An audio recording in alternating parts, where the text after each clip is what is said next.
Welcome in, Jesse Shule here from jesseshule.com. Today I've got a free pick for you in the NBA playoffs in a Game 7. But before I get to the free pick, let me remind you, smash that like button. Subscribe to the channel. Please offer your comments below this video. We're looking at the Philadelphia 76ers at the Boston Celtics, Game 7 at the Garden, and we're going to focus on the total for this game. We're looking at under 201, and I know you're thinking, man, that's a low total. Well, let me tell you, the history for Game 7s suggests you can expect a low score.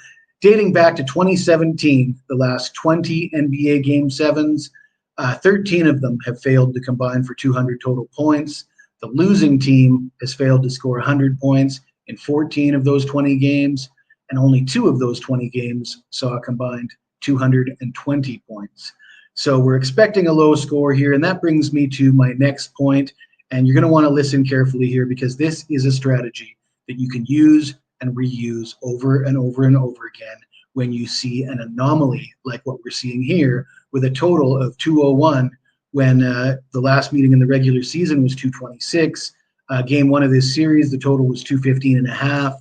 And that number has come way down. But what hasn't come way down is the number for the player props for total points. So we're going to stack player prop total points, and I've isolated 4 players. We got Joel Embiid at 30.5, Tatum at 29.5, Jaylen Brown 23.5, and James Harden at 20.5.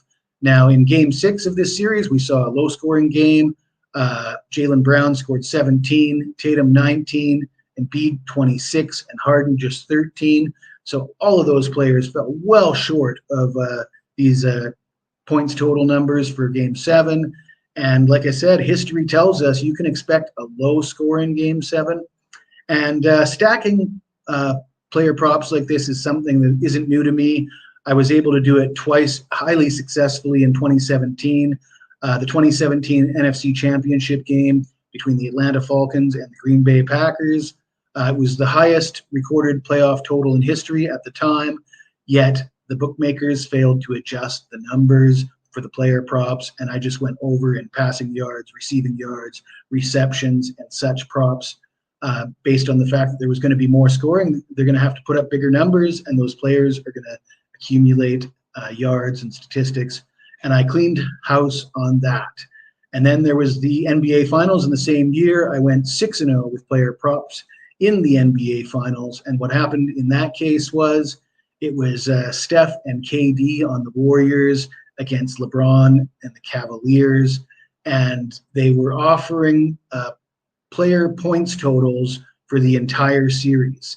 And those were based on their season averages times 6, with them thinking the average series goes 6 games. It was pretty clear to me that it was either going to be a sweep or a gentleman's sweep.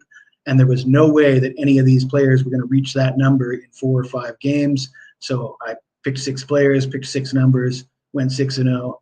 And that's why I stack plays like this. I can't guarantee it's going to be successful this time, but I can guarantee if you do it every time you see an anomalous number and the books fail to adjust, you will do quite well.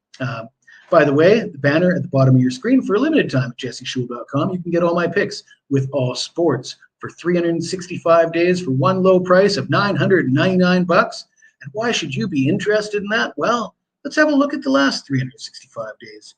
589 winners, 444 losers for a profit of 22,600 units.